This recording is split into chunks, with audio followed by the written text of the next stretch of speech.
और इसके पहले जो राकेश अस्थाना थे, सीबीआई के प्रमुख राकेश अस्थाना साहब, जो इसमें बहुत बड़ी भूमिका निभा रहे थे, वो भी नेतर हाटियन है। खैर, तो ये कहानी ये है साहब कि नारकोटिक्स डिपार्टमेंट के अंदर ही काम बहुत आसान नहीं है मित्रों। आपको लग रहा होगा कि नहीं नहीं, आप एक सुबह उठे और अमित शाह ने ऐसा बजा दिया और सबको पकड़ लिया और बोल, अरे अमित शाह कुछ भी नहीं कर सकते हैं। अमित शाह की स्थिति कुछ भी करने के लायक नहीं। हाँ, अमित शाह को जहां अभी घेरना है वो मैं घेरूंगा, वो मैं बताऊंगा आपको कहां घेरना है अभी दूसरे शो में। लेकिन अमित शाह इस मामले में सिर्फ ये कह सकते हैं कि इनको पकड़ो, इनको पकड़ो, लेकिन पकड़ने वाला इंसान है वही चोर बैठा हुआ है। जिनको पकड़ना है वो तो दबाने में लगा हुआ है, वो तो अपराधियों को बचाने में लगा हुआ है। एक हजारों लाखों करोड़ का पैरेलल ये इकोनॉमी ड्रग का और ह्यूमन ट्रैफिकिंग का चल रहा है मित्रों। और उसमें अब नया खेल शुरू हो गया है, ये डार्क वेब का, ये टेक्नोलॉजी का। टेक्नोलॉजी दो तरह से काम कर रही है। डार्क वेब जो चलाने वाला ऑपरेटर है वो पैसा कमा रहा है, और डार्क वेब क्या है, वो वाकई में डार्क है, पूरी दुनिया से अलग है, दुनिया वाले उसको देख नहीं पाते हैं। तो डार्क वेब के माध्यम से वो ह्यूमन ट्रैफिकिंग का व्यापार करते हैं, ड्रग का व्यापार करते हैं। समझ रहे हैं बात को? तो शोध करने वाले, जब हम लोग शोध करना शुरू किए थे दिशा सुशांत की हत्या के बाद, तो पहली बार, और मैं समझता हूं कि देश को भी बहुत कम लोगों को मालूम होगा, पूरे देश के आम जन को अगर डार्क वेब के बारे में जानकारी मिली होगी तो वो जानकारी दिशा सुशांत की हत्या के बाद ही मिली होगी। आज सरकार ने उस डार्क वेब को ऑफिशियली संज्ञान में ले लिया है।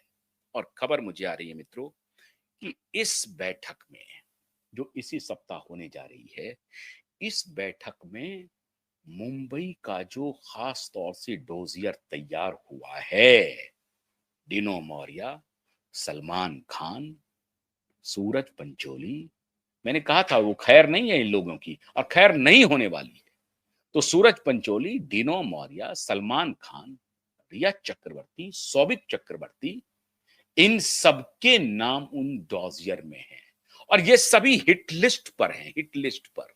ये सभी ये डार्क वेब के खिलाड़ी हैं, ह्यूमन ट्रैफिकिंग के खिलाड़ी हैं, ड्रग के खिलाड़ी हैं, ड्रग का व्यापार चलता है। वरना हमारे सारे एसएसआर वॉरियर हमेशा ये कहते हैं कि साहब ये जो डिनो मौर्य है ये कुछ नहीं करता है, लेकिन जिसकी जिंदगी बड़ी आराम से चल रही है, ये क्या करता है?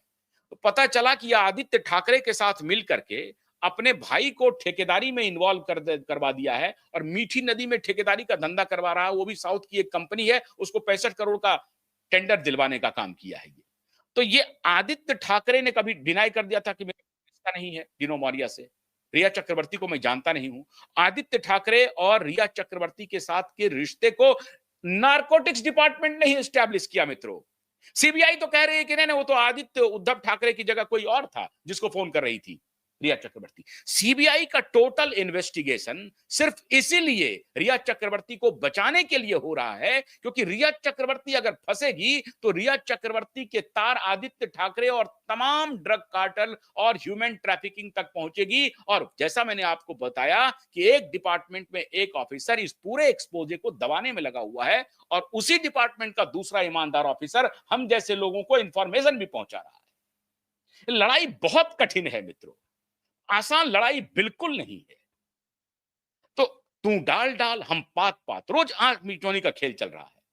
अभी क्रिकेट को लेकर के मैं सवाल करने वाला हूं 3 बजे, लेकिन ये जो अभी आंख मिचौली का खेल चल रहा है उसमें बड़े सधे हुए अंदाज में ऑपरेशन को अंजाम दिया जा रहा है। ऑपरेशन को अंजाम दिया जा रहा है मित्रों।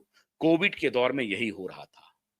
पूरे ऑफिसर बोल रहे थे कि भाई आप जबरदस्ती मत कीजिए, जबरदस्ती आप बूटी मत लगवाइए, एक गलत काम कर रहे हैं। लेकिन दूसरे तरफ ऑफिसर कह रहे थे जबरदस्ती करवाइए। क्यों? वो जो बिके हुए लोग थे तो वो करवा रहे थे। तो ये जो डिपार्टमेंट जो भ्रष्ट ऐसे नहीं चल रहा है ना, ऐसे नहीं इतना पैरेलल इकोनॉमी चल रहा है, लाखों करोड़ का है, लाखों करोड़ का। और इस पर एक और बात मैं बता रहा हूं, इस लाखों करोड़ पर नजर लॉरेंस गैंग का भी है।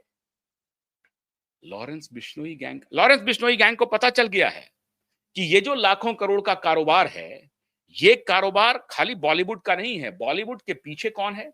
बॉलीवुड के पीछे वो दाऊद एंड गैंग है। ये अंडरवर्ल्ड है जो पूरी कारस्तानी को अंजाम देता है भारत के बाहर से। लॉरेंस बिश्नोई को मालूम है। तो लॉरेंस बिश्नोई क्या कर रहा है कि मुंबई का जो कार्टेल है उस कार्टेल को हिट कर रहा है कि वो कार्टेल अगर हिट खत्म हो जाएगा, मुंबई का कार्टेल अगर खत्म हो गया तो उसका जो सप्लाई चेन है उसको फिर नया बनाना पड़ेगा और तब बहुत देर हो जाएगी, तब तक तो हम कब्जा कर लेंगे इनको। लॉरेंस बिश्नोई ड्रग के धंधे में नहीं आना चाहता है, लेकिन इसके कार्टेल को तोड़ने की बात वो जरूर कर रहा है। अब मुझे तो फोन करके लॉरेंस बिश्नोई ने कहा नहीं कि मैं इस धंधे में आऊंगा कि नहीं आऊंगा, लेकिन मुझे ऐसा लगता है कि वो जो अटैक कर रहा है बार बार, उन लोगों को अटैक कर रहा है जो राष्ट्र विरोधी गतिविधियों में शामिल है। अगर वो सलमान खान के ऊपर अटैक कर रहा है तो साफ साफ कह रहा है कि काले हिरन की तुमने हत्या की है, हम तुमको नहीं छोड़ेंगे, वो हमारे इष्ट हैं, हम उनकी पूजा करते हैं। तो लॉरेंस बिश्नोई इसलिए इंटर कर रहा है। Dark web, drug cartel, human trafficking establish हो गया। अब वो जो जो मुंबई का जो फार्म हाउस है, जिस फार्म हाउस में छोटी बच्चियों के साथ क्या क्या होता था, ये सब स्पष्ट हो रहा है। ये बहुत बड़ा बाजार है और उसी बाजार में ये आधार पूनावाला की एंट्री होती है। आधार पूनावाला को क्या इंटरेस्ट है बताइए धर्मा प्रोडक्शन का स्टेक खरीदने के लिए? क्या इंटरेस्ट है? क्यों? क्योंकि आधार पूनावाला का जो सीरम इंस्टीट्यूट है वो मिलियंस ऑफ डॉलर प्रॉफिट कमाया और अब उनको लग रहा है कि ये फिल्म इंडस्ट्री में हमें टेस्ट एंड ट्रायल के लिए पिग चाहिए, गिनी पिग्स चाहिए, छोटे बच्चे चाहिए। और इसको हम कंट्रोल कहां से कर सकते हैं? तो फिल्म का जो ये कैमरा है ना, कैमरा को कब्जे में कर लो। वो सोनम कपूर जाके बोल रही है, जाह्नवी कपूर जाकर के प्रचार कर रही है एचपीवी वैक्सीन का। अब उसकी सत्यता क्या है, नहीं है, उसमें कितना मेरिट है, लेकिन उसको कब्जा कर लो। तो धर्मा प्रोडक्शन में 50% स्टेक ले लिया आधार पूनावाला। देखिए ये कैसे कैसे कोलैबोरेशन हो रहा है। और मैं एक बार फिर से गृह मंत्रालय को फिर मैं आगाह कर रहा हूं कि ये बैठक तो हो रही है, डॉजियर तो आप मंगा रहे हैं, ठाकरे को आप घेरेंगे, ये भी मुझे मालूम है। और ठाकरे को घेरने के लिए आप चाहते हैं इधर से डॉजियर तैयार कर दें, क्योंकि 30 सितंबर को जो तारीख लगी हुई है उसमें सरकार कोई भी रिप्लाई अदालत में फाइल करे, 30 सितंबर को अगर सुनवाई हो गई तो यही आदेश आएगा कि एफआईआर दर्ज करो। अब ये लंबा नापने की तैयारी हो रही है, इस पर मैं और डिटेल में बताऊंगा। आदित्य ठाकरे और उद्धव ठाकरे को पूरी तरह से अमित शाह ने निशाने पर लिया हुआ है और उसके साथ साथ शरद पवार भी है मित्रों। शरद पवार जब शासन में थे महाराष्ट्र में तो उस दौर में ड्रग ट्रैफिकिंग, ह्यूमन ट्रैफिकिंग, इसके अलावा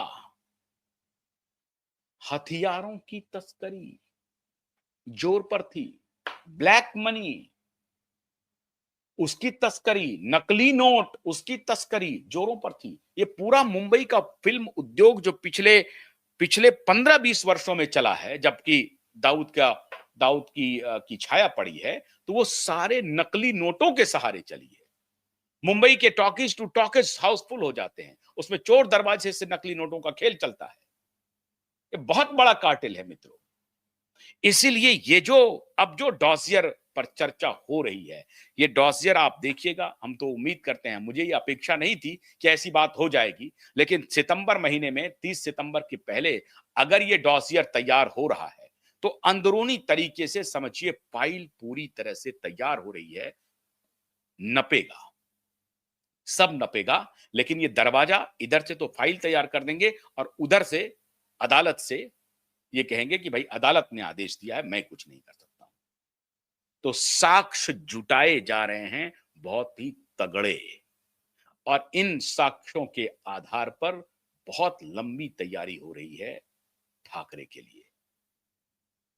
अच्छी बात है, इस मुद्दे पर मैं सरकार को बधाई देता हूं, लेकिन अब से थोड़ी देर बाद 3 बजे